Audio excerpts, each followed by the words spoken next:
Hello. And then last, pararenal adipose fatty tissue. And even knowing that this is part of, this does have structural implications to it. So that's everything I would want you to be aware of for that slide. Remove a kidney and then name the 3 layers that encapsulate your kidneys. So you can start with what really is a specialized parietal peritoneum, which if it's covering the kidney must be called by a special name, renal fascia or Geroda's fascia. Either or is fine. So that helps to anchor it into the posterior body wall. And then underneath it, you get these varying thicknesses of fat. Good rich of it there, more attenuated or flattened out here. But collectively known as the adipose capsule. And that you would be aware that's more for cushioning or shock absorber rather than the sheer storage of fat. And then underneath, the brownish layer, tightest to the kidney itself. Then you have the renal capsule. Best seen when you get a cut section at the edge of the lip of the kidney here to show the white line that we'll see in a moment. I say it gets this darkish brown coloration to it. And you've got your hilum, little indentation, even showing the ureters coming away there. So know the layers of encapsulation for your kidneys. Cut the kidney open, a nice sagittal section, where we can start with the white line corresponding to the renal capsule. This connective tissue, mostly collagen right on there. And then where it darkens up, now you're in the cortex. So renal cortex all the way around. And then going deeper into the medullary area of the kidney, find particularly in humans that we have little geometric shapes to give us the medulla. Ideally like a pyramid. This is the best one right there. So there's the base of the pyramid and now the tip of it right there. So there's a medullary or renal pyramid. On average, 9 to 12 of them making up the medulla. Some of them fused together, odd shapes here. I'll always give you one that really looks pyramidal. That's what they're named for. And then at the base of the pyramid, that's where you would find that CMJ line that we refer to. It's just a point of reference to say, yeah, CMJ means the cortex is out here, and then you cross that dotted line to get to the medulla or the pyramid underneath.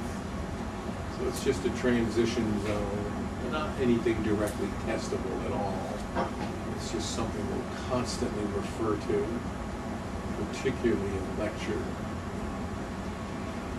And then you note that there are areas where cortex goes deeper down in between pyramids.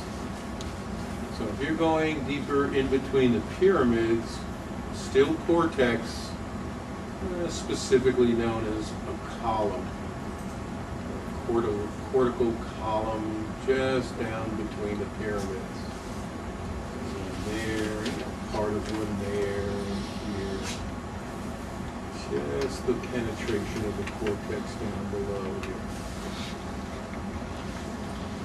You then work yourself in further here to find a big space inside the kidney, the Grand Canyon of your kidneys, which has within it a collection system. So don't worry about the space, concentrate on what collects the urine, which starts right at the tips of the pyramids. So you'll have a drip, drip, drip coming out those papilla, little holes.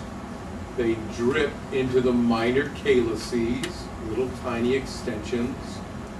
They say it actually looks like a little cuff around the pyramid tip, the papilla. And then you get minors joining together to then give you a larger major calyx, usually around 3 to 5 of them. But here's one coming down from above. Here's one joining laterally. And then there's one coming in from below. So these majors then fuse together to then give you the central collection area. It's at the head of the pin. So now you've got the renal pelvis. Everything joins together. And then out through the hilum, into the ureters, and down to the urinary bladder. There's our collection system. Minor calyx, major calyx, pelvis, ureters, down to the bladder.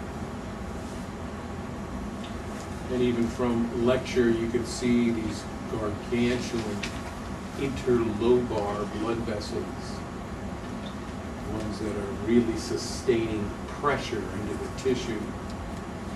And that's what we touched on Monday, talking about this unusual vascularity that you run into with the kidneys. But that's for lecture, so don't worry about vascular anatomy for lab. And then last, you can take a pyramid and combine it with its overlying cortex. Name that as a unit. That's a renal lobe. And the renal lobes are sort of how the tissue develops. It's kind of embryological lobulation that occurs that then all fuses together when you get to your early teens. But right here, pyramid, overlying cortex, together that's a renal lobe. So if you got 10 pyramids, you would have 10 renal lobes. That's 2 together. All right, everything you should notice for, say, internal renal anatomy. Don't worry about this. A little dissection to find arteries.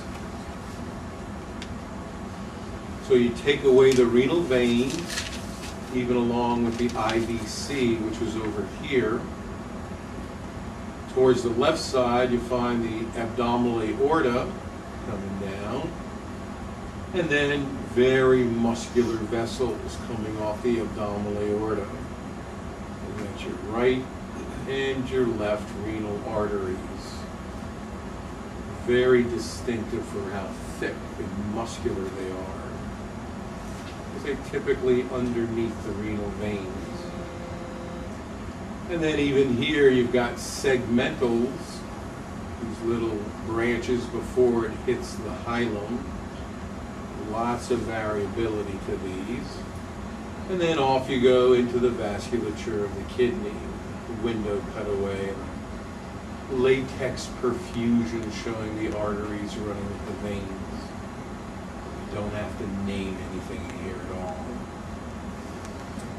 And then still retroperitoneal, stuck into the posterior body wall. You got your ureters. Often difficult to isolate those.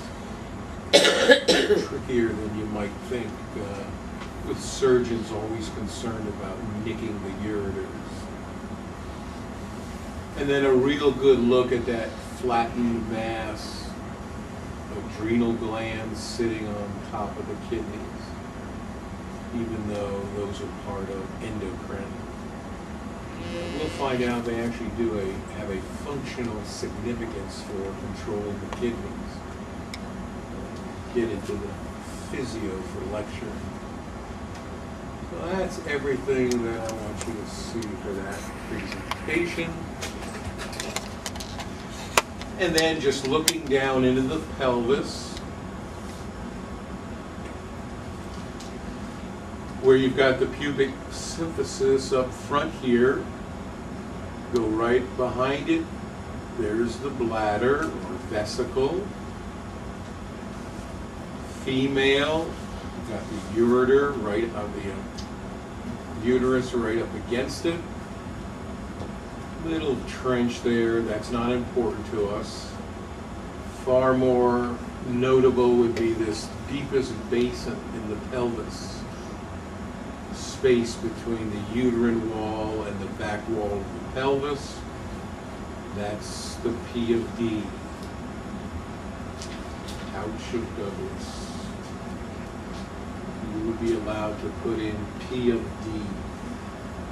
Sounds like a pro. Shorthanded like that. And then in the male, you just subtract the uterus. You've got a wider P to P of D.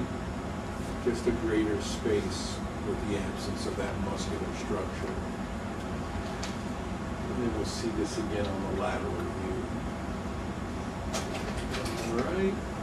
Now go from gross to histo. I would never show you this for any identification. And really isolate, say, on the cortex, where my major concern is that you don't jump too quick and think those are islets. And then look around where you see all these tubules, these holes. Okay, that has to be renal cortex. Pancreas, these are clumps of cells, the acini. But it happens all the time that this is mistaken for pancreas. That shouldn't happen.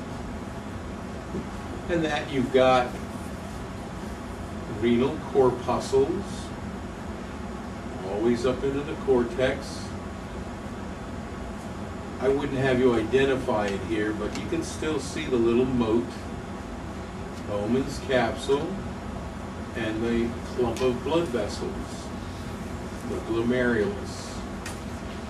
And that's what gives you this appearance of a little textural shift. So I would always have this much more magnified to really pick up on that